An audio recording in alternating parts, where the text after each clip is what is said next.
And my body said, yo, E, what would you go back to sleep for? I said, I'm tired. My body said, you're not tired. I said, well, why would you say I'm not tired? He said, because you woke up without an alarm clock. You woke yourself up. So if you were tired, your body wouldn't let you get up. If you were tired, your body would make you sleep to 6. You got up, it's 3. No, what you don't want to do is the grind, but you're up. So do me a favor, Eric, you don't even have to do anything. You don't even have to work. You've been getting up at 3 so early in the morning, don't even worry about it. Just put your shoes on, and when you get on the treadmill, it's just going to do it for you because you've been doing it every day for 3 o'clock in the morning. For real. My body said, all you got to do is put your shoes on. That's the hardest thing you got to do. Just put your shoes on, and I'll do the rest. I can't put your shoes on for you, but put your shoes on, and then just go. And I just went.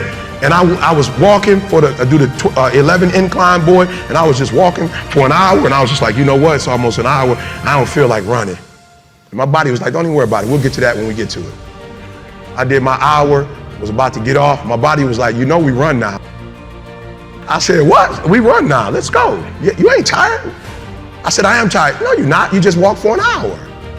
You're not tired, Eric. Your brain is telling you some dumb stuff. If you were tired, you wouldn't have been able to walk for an hour. Okay, so let's do this. Just run for 2 minutes. I'm trying to help somebody right now go to a whole other level.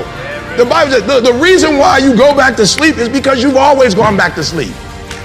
It's like a default. You go back to sleep because all you gotta do is stop going to sleep, and then you're gonna stop going to sleep. All you gotta do is stop fussing and cussing, and you're gonna stop fussing and cussing. When that alarm clock goes off, there's at least 50% of the time where you just, that soft little pillow is just caressing your head and you want to stay there. And it takes discipline to go, nope, I'm going to get up out of this bed and I'm going to do what I'm supposed to do. And that discipline that you have at that moment, you win that fight. That's a big victory. And then that pattern will carry out throughout the day, because once you're up, well, now that I'm up, I might as well go work out because I'm already up and I feel good that I got up out of bed and I won that battle. Let me go win another battle. I'm going to go get it done. And then when you show up at the office and there's someone that's got a big box of donuts that they're giving away for free, by the way, so they're just sitting there. It's almost like an insult not to take them. But when you've already gotten up early, you had the discipline there, you already worked out, you had the discipline there, and now you see the box of donuts, you're like, no, I'm not going to eat the donuts. No donuts. You're not going to do it.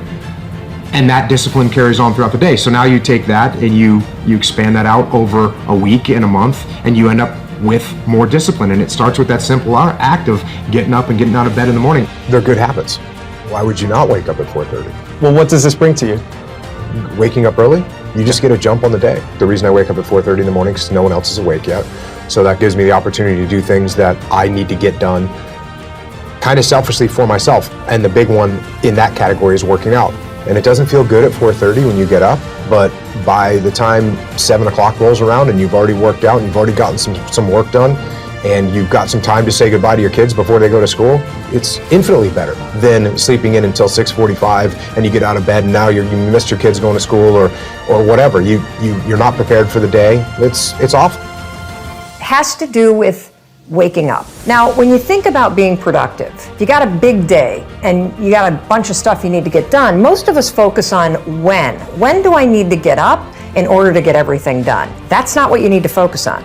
The thing that really impacts your productivity is how. How do you wake up? And here's the deal. If you're somebody like I used to be that hits the snooze button, that kills your productivity for at least 4 hours. Let me explain. You have to understand this. The snooze button creates a mental state, a state in your brain that is called sleep inertia. It's so bad it actually has a name. Here's what it is. When you and I go to bed, we sleep in cycles. We sleep in cycles of like 90 to 110 minutes all night long. And right before you wake up, the sleep cycles, they stop and your body goes into a wake-up mode, okay? Your brain is starting to slowly wake up so that it can start the day. When your alarm goes off, you're in wake-up mode. Your brain is now ready to do its best work. However, if the alarm goes off and you hit the snooze button, guess what you've just done? You've just made your brain go back into a sleep cycle. Your brain is now in a mode that takes about 90 to 110 minutes to complete. You just rebooted the system. So when your alarm goes off and you get up 15 minutes later, you're now in major trouble. And the reason why you're in trouble is because your brain is still locked into a sleep cycle. And this is where sleep inertia comes in. You know how when you hit the snooze button, you wake up and you're like, oh my gosh, I did not get enough sleep last night. You feel so groggy. You kind of feel like this mental hangover. That is sleep inertia. Here's the deal. Your brain, the cortic region of your brain, which is responsible for decision making, attention, alertness, self-control, that sucker is still in a sleep cycle. And now that you're awake, it's going to take the cortical region almost 4 hours to actually snap out of that sleep cycle. That's why you feel groggy. It's because the part of your brain that's responsible for critical thinking and being alert, it's actually still asleep. If you don't already do this, you've got to train yourself to be the kind of person that doesn't use the snooze alarm. Because when you hit the snooze alarm, you're not only putting your brain in a state of sleep inertia, you are directly impacting your productivity, your alertness, and your brain processing for the first 4 hours that you're awake. That's making life harder. I'm all about making life easier. So tomorrow, when the alarm goes off, I don't care how tired you are, I don't care how much you don't want to get out of bed, I want you to remember this. I want you to remember that you've got to wake up and give your brain its best shot to do its best work. And the way you're going to do it is 5, 4, 3, 2, 1, turn off that alarm and get up. Seize the day and go be productive. When you wake up in the morning, your willpower is strongest. When you wake up in the morning, you've got a full well of mental focus, and we know that focus in our world is even more valuable than intelligence. And I could go on and on the benefits. I mean, you get up at 5 a.m., you've got the world to yourself. There's no crowds. You can think, you can plan, you can care for yourself in a world where so many people are so depleted. And so the 5 a.m. club really is a game changer. And then it's not just get up at 5 a.m. and, you know, scratch your stomach or stare up at the ceiling. Or look at your phone. Or look at, especially not, I believe you can play with your phone or change the world. You don't get to do both. Yeah. And so the 5 a.m. club method is based on the 20-20-20 formula. I'm happy to get into it, but that is tell us what it is. That's the revolutionizer. And it started from my experience with working with many billionaires. I've coached many of the most successful financiers and titans of industry for over 2 decades. And one of the things I would run them through is the way you begin your day sets up the way you live your day.